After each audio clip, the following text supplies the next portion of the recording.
She returned his lost keychain without asking for anything. She didn't know he was a single-dad CEO, millionaire. "Hi, I found something I think belongs to you. There's a number on it."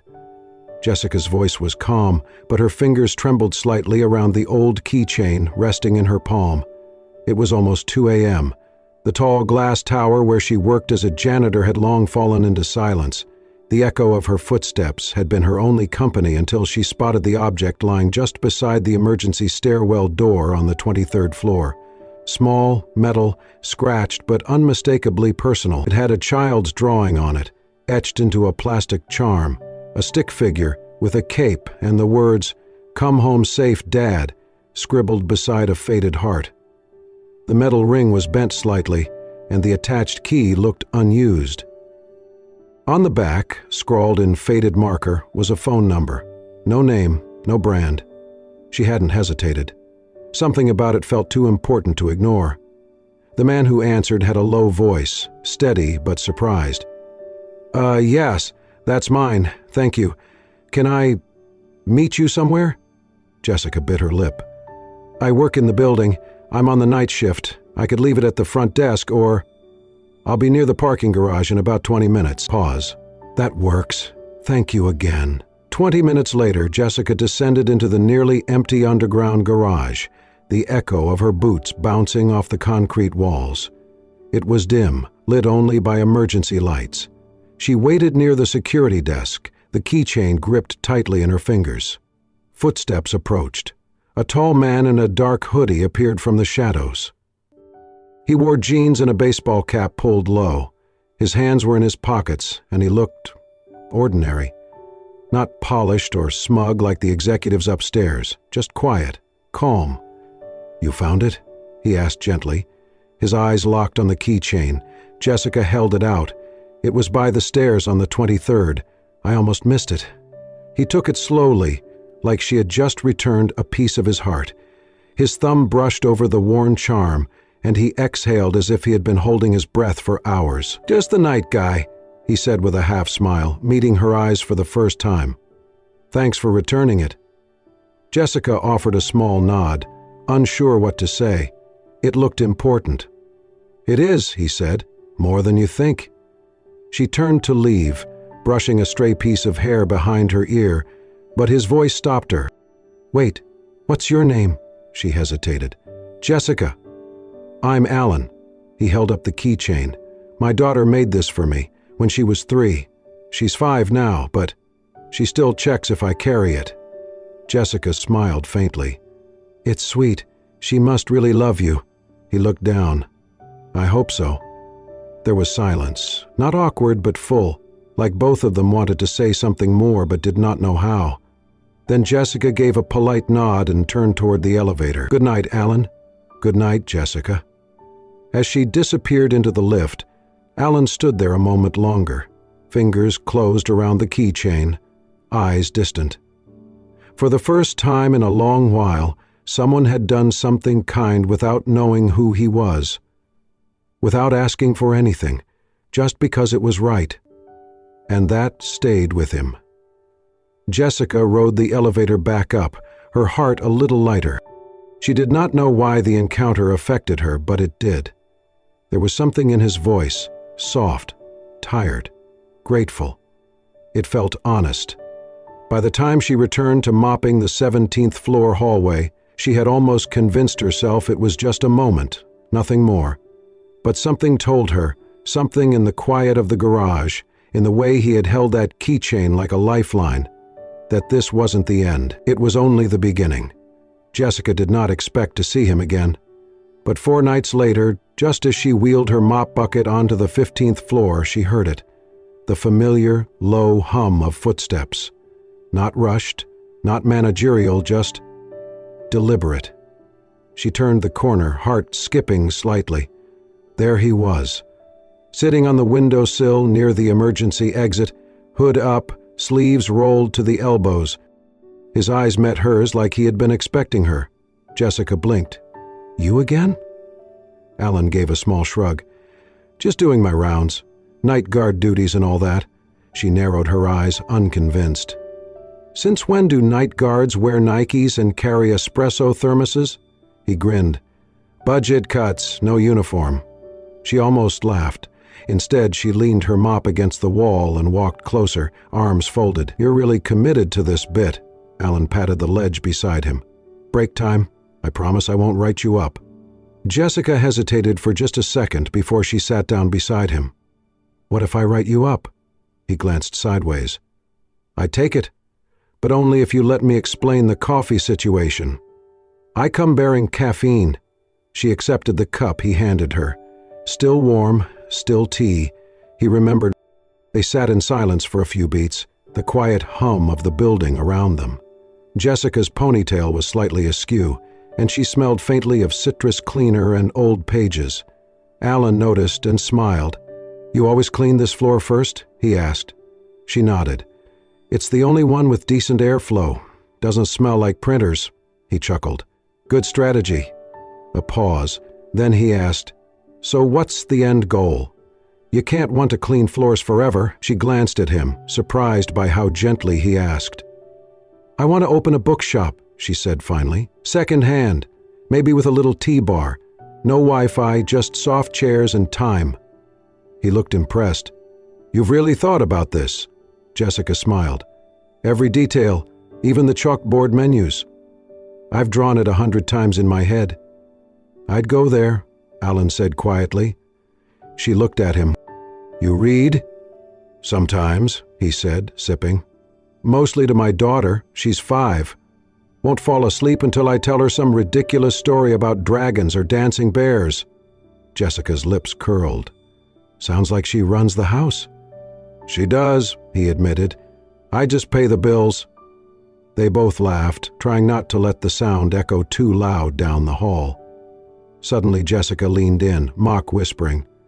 Are we going to get in trouble for loitering? Alan whitened his eyes.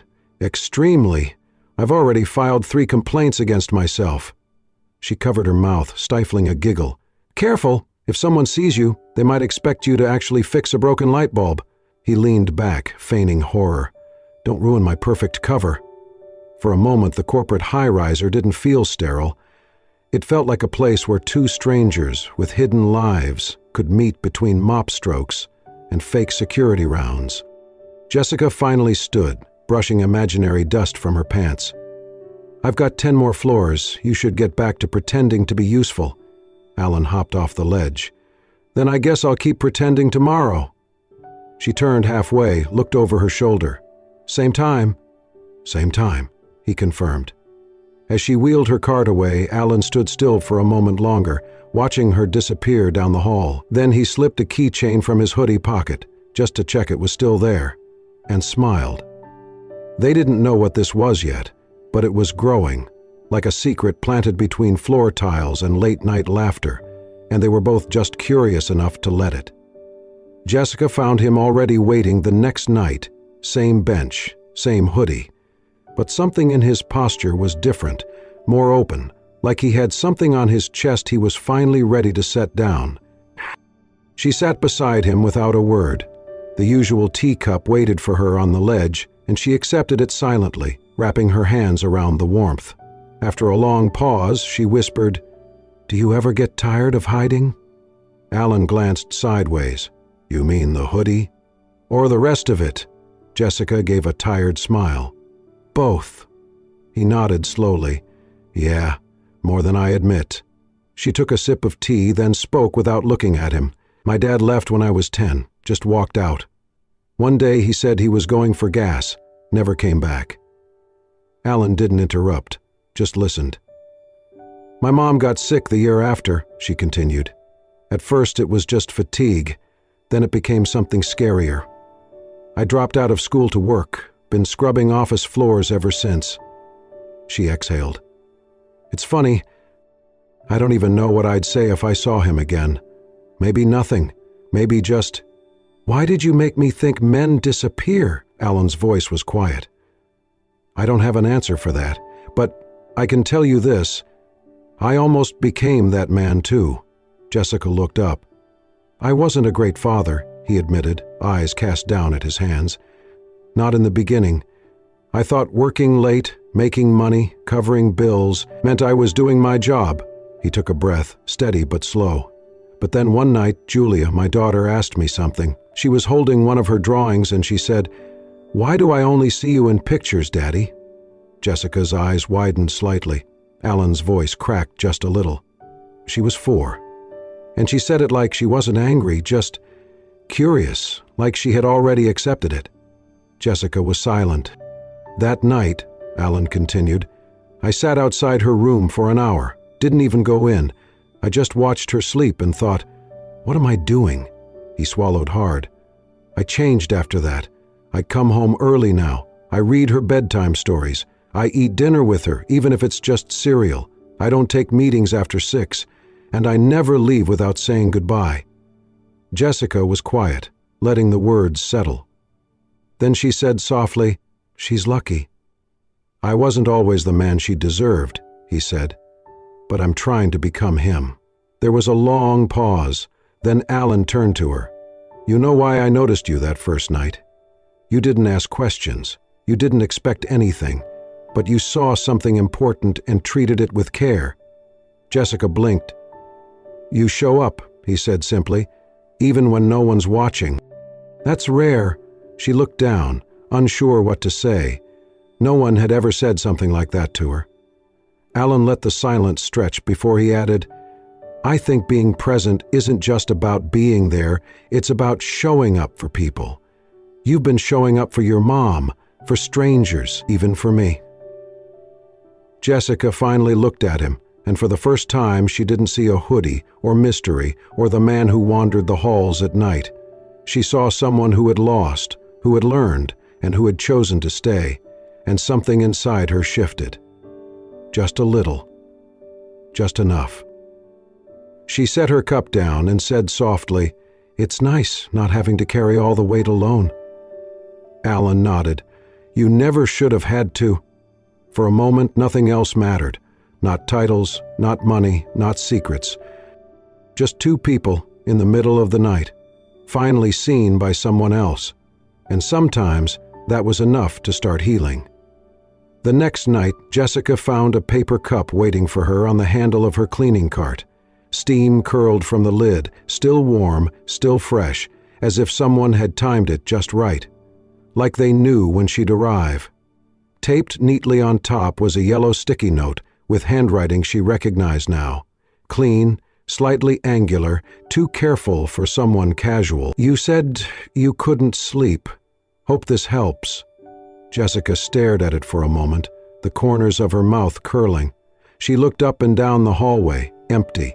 She lifted the cup and brought it to her nose. Chamomile, gentle, familiar. The scent hit her deeper than expected, like a memory she didn't know she missed. She took a sip, letting the warmth run down her throat, slow and soothing. Her chest softened in places she hadn't realized had grown tense. She leaned against the wall and stood there longer than usual. That night, she didn't see Alan. But the following evening, she came prepared.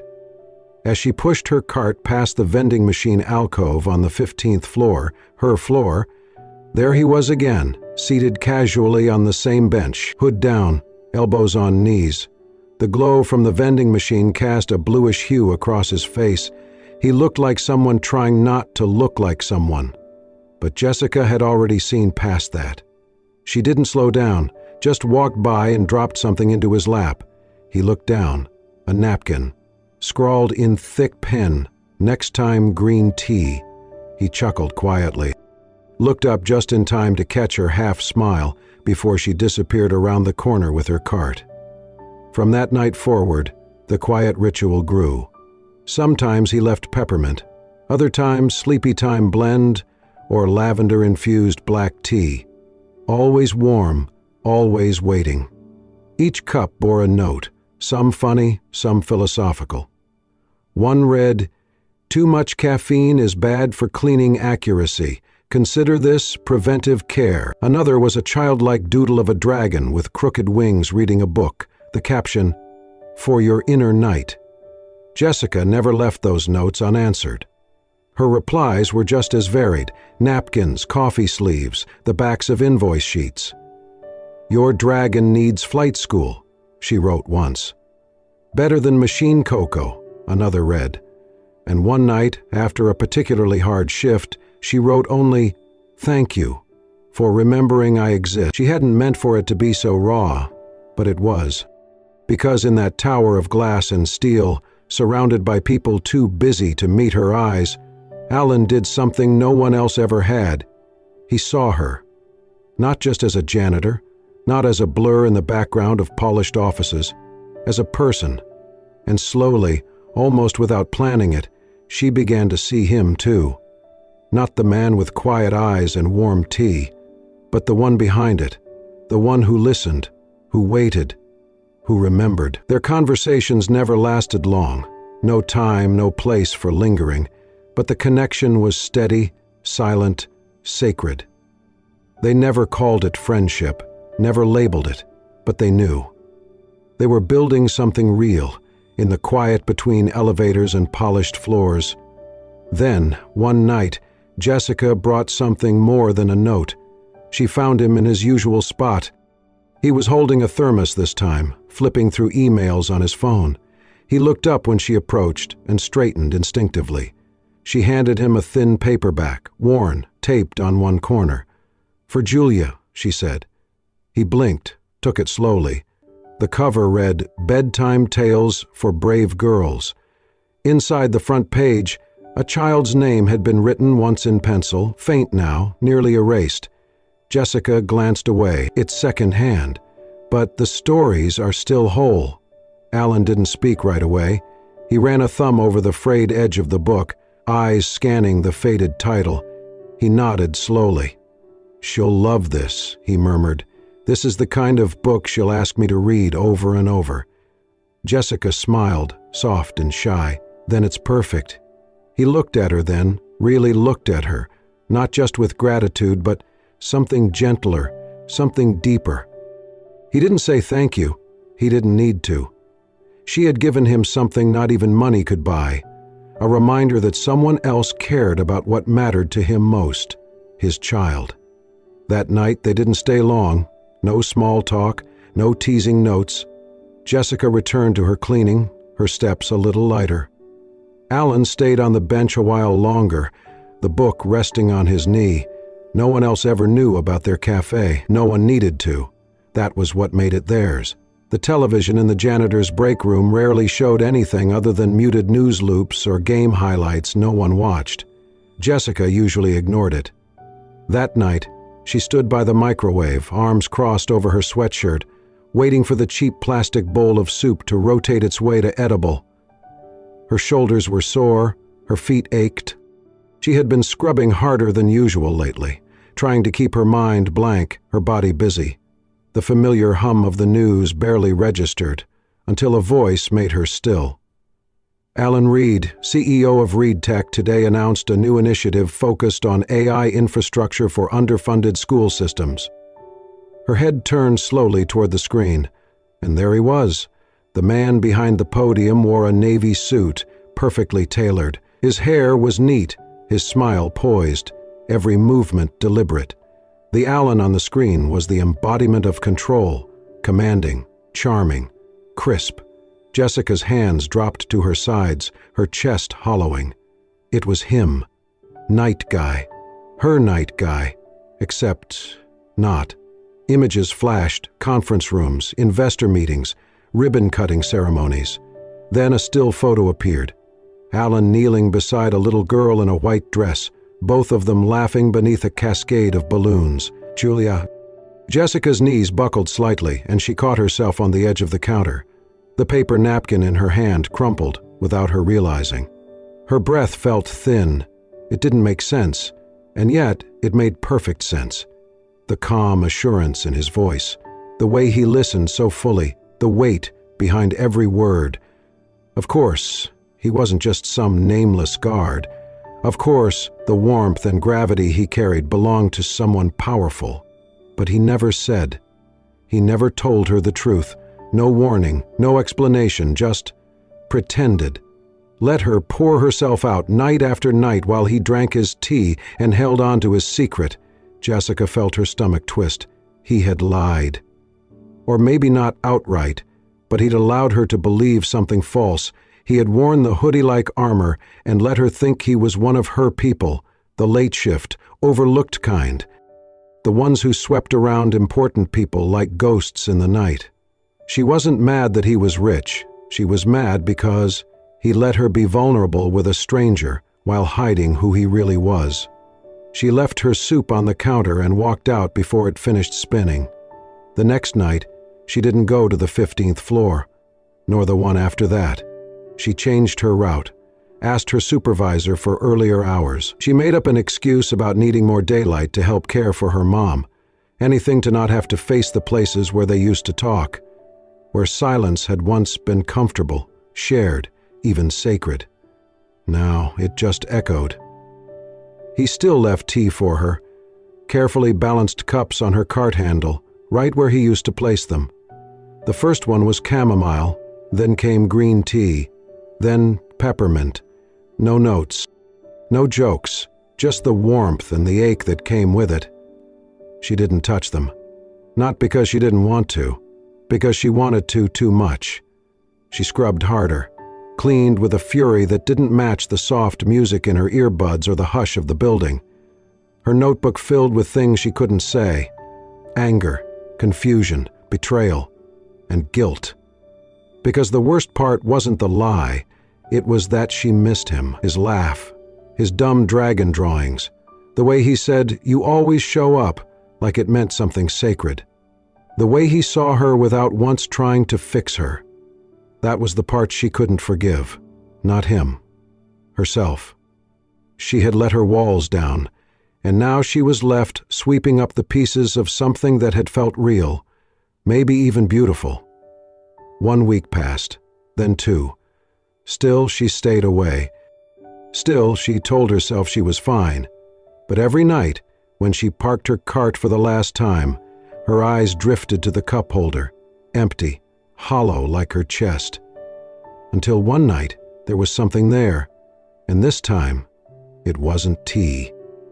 Jessica stepped out of the employee exit just after 4 a.m., exhausted, her hair tied into a loose knot, backpack slung over one shoulder. The street was still asleep, painted in quiet shadows and flickering orange streetlights. She almost missed him. Alan was sitting on the cold concrete steps, elbows on his knees, head down.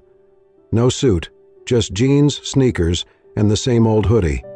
When he looked up at the sound of the door, their eyes met, and she stopped. She didn't speak. She didn't move. He stood slowly, not rushing, as if afraid she'd bolt. "I've been waiting here since midnight," he said. Jessica crossed her arms. "You shouldn't have. I know," he said softly, "but I had to see you." She didn't say anything, just stared, her face unreadable. "I didn't lie to you, Jessica," he continued. "I just didn't say, because for once, I wasn't a CEO. I wasn't Alan Reed with a calendar full of deals and handshakes and headlines. I was just a man drinking tea with a woman who saw me." She exhaled slowly, shaking her head. "You let me believe you were someone else." "I let you believe I was someone simple," he corrected, "because being with you made me feel like I could be." He stepped closer, cautiously. "And maybe I wanted to see if someone could like me, without the name, the title, the money." Jessica's throat tightened, but she held her ground. "So this was a test?" "No," he said quickly. "It was real. Every moment, every cup of tea, every napkin note. I didn't plan any of it. I just didn't want it to stop." She looked away. Alan took a breath, then spoke again, slower this time. "My wife died when Julia was 3. A sudden illness. We didn't see it coming. One day she was making pancakes, the next she was gone."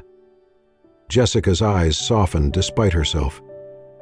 "After that, Julia stopped talking," Alan continued. "For 4 months, nothing, not a word. She just sat on the floor with her crayons, silent. I tried everything, therapists, toys, songs. Nothing worked." He swallowed. "Then, one night, I came home late from work, again.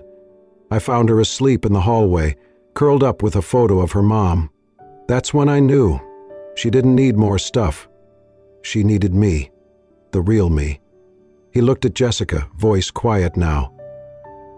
She started speaking again when I started laughing again, and I started laughing again when I met you. Jessica's lips parted, but she said nothing.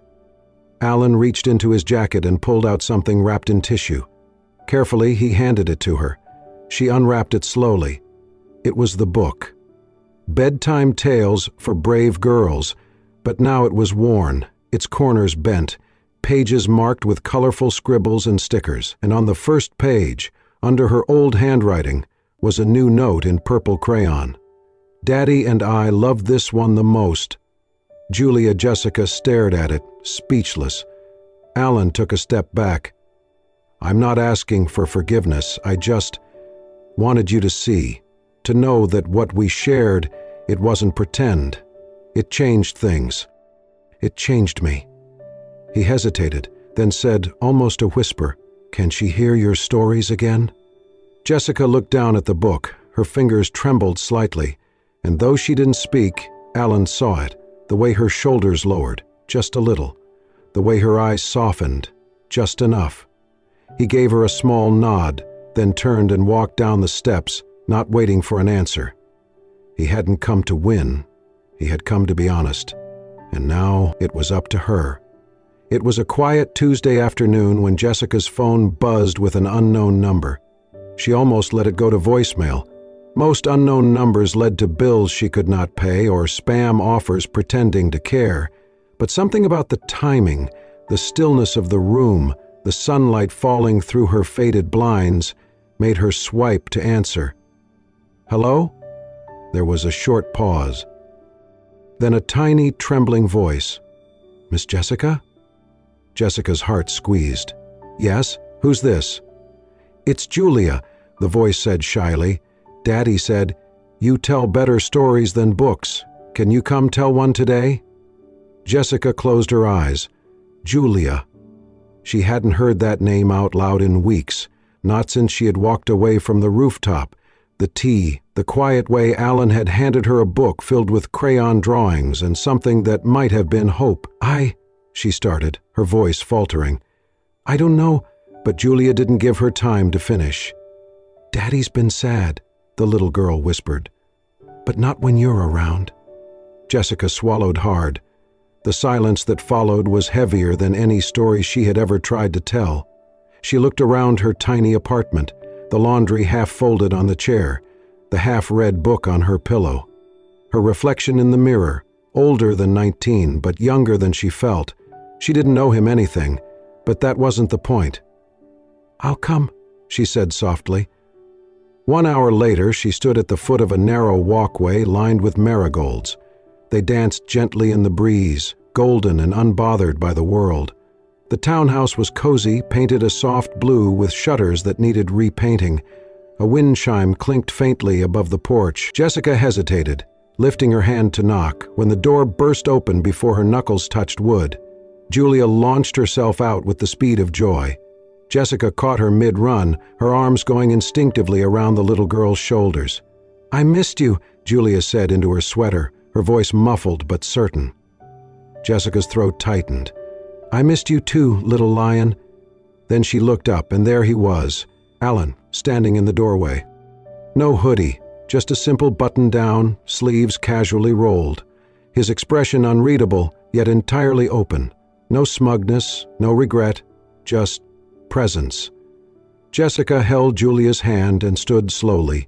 "Hi," she said. "Hi," he echoed, his voice a little hoarse. Nothing more was needed. The house was warm in the way lived-in homes are. Quiet clutter, soft lighting, real life. There were toys tucked beside a bookshelf, dishes drying on a rack, and a hand-drawn picture on the fridge labeled "My Family" with bright, uncertain letters. 3 stick figures. Jessica tried not to stare. She and Julia settled onto a deep gray couch, the kind that held stories in its cushions. Alan sat on the floor nearby, not intruding, not distant. Julia placed a book in Jessica's lap. Its spine was taped, pages worn and marked with sticker stars and marker hearts. Jessica smiled. You ready?" Julia nodded and curled beside her. "Once upon a time," Jessica began, "there was a small, fierce girl who lived in a very tall castle." Her voice softened into rhythm. "She gave the dragons snorts and the kings grumbles." Julia giggled, wide-eyed. Alan didn't speak. He didn't need to. The way he looked at Jessica said everything. Admiration, relief, home. The story lasted maybe 20 minutes. The feeling stretched far longer. When the final sentence fell like a hush across the room, Julia clapped once, then nestled against Jessica's side, yawning. Then, as if sleep unlocked her truth, she mumbled, "Daddy smiles more since he met you." Jessica froze. Alan looked down, his hands clasped loosely in his lap. The words hung like stars. Jessica brushed a strand of hair from Julia's cheek. "I think he helped me smile too." She looked up, and Alan was already looking at her. Nothing between them now, no suits, no schedules, no secrets. Jessica stood, walked toward him slowly, heart in her throat. When she reached him, she held out her hand. Alan took it. No promises, no apologies, just a quiet beginning. Because some stories are too real to end. The sign above the door read, "Quiet Chapter." It was hand-painted, slightly crooked, with curling vines surrounding the letters. Below it, in smaller font, was a phrase etched in fading gold. "A place for pages, peace, and people who stay." A year had passed. Inside, the scent of lavender tea and old books filled the air. Children's books lined the back wall. Soft lamps glowed beside mismatched armchairs. A chalkboard listed the day's specials. Lemon balm tea, apricot scones, story hour at 6. Jessica stood behind the counter, tying a green apron around her waist. Her blonde hair was clipped up loosely, and there was a smudge of flour on her cheek. She looked tired, but she was glowing. It was a soft kind of happiness, the kind that came from building something brick by brick, page by page. Across the room, Julia was curled up in the children's corner, flipping through a picture book, legs swinging off a velvet poof. She wore her favorite purple cardigan and had already finished her scone. Jessica glanced at the clock. Almost 7. Right on cue, the bell over the door jingled, and there he was. Same hoodie, same smile. Alan stepped inside like he had every night for months now. He didn't own the place, technically, but he'd funded it quietly, anonymously, insisting that her name was the one that belonged on every piece of paper. "Hey," he said, brushing snow off his sleeves. "Hey," Jessica replied, reaching for a tea towel. "Back for dish duty?" "Wouldn't miss it." He stepped behind the counter, rolled up his sleeves, and began drying cups like it was second nature. Jessica leaned against the sink, watching him. "You know, you're ruining your mysterious persona. Most CEOs don't do dishes in old hoodies." He grinned. "Guess I'm not most CEOs," she smirked. "Still the night guy?" He paused, looked at her, really looked at her, and said softly, "For you, always." She felt her breath catch just slightly. Alan reached into his pocket and pulled something out. It was the old keychain, the one she had found over a year ago, but now it had something new. A second ring, smaller, with a charm shaped like a tiny book, engraved on the inside, "Come home safe." All 3 of us. Jessica stared at it, eyes wide. He held it out, voice gentle. "I was never looking for a fairy tale, not after everything. But if you'll have us, not just for stories, but for whatever comes next." She didn't cry. She just smiled, softly, steadily. "I never wanted a fairy tale," she said. "Just someone who stays." Alan stepped closer, slid the keychain into her palm. Their fingers lingered. Julia looked up from her book just in time to see them pull into a hug. "Ew," she giggled loudly from across the room. "Are you going to kiss, or do I need to turn the page?" Jessica and Alan laughed, really laughed, and broke apart just long enough to pull her into the embrace. The 3 of them stood there, surrounded by books, tea steam, and light. No cameras, no fanfare, just peace. Outside, snow began to fall softly onto the sidewalk. Inside, the sound of soft jazz played over the speakers. And from the children's corner, Julia's voice rang out brightly.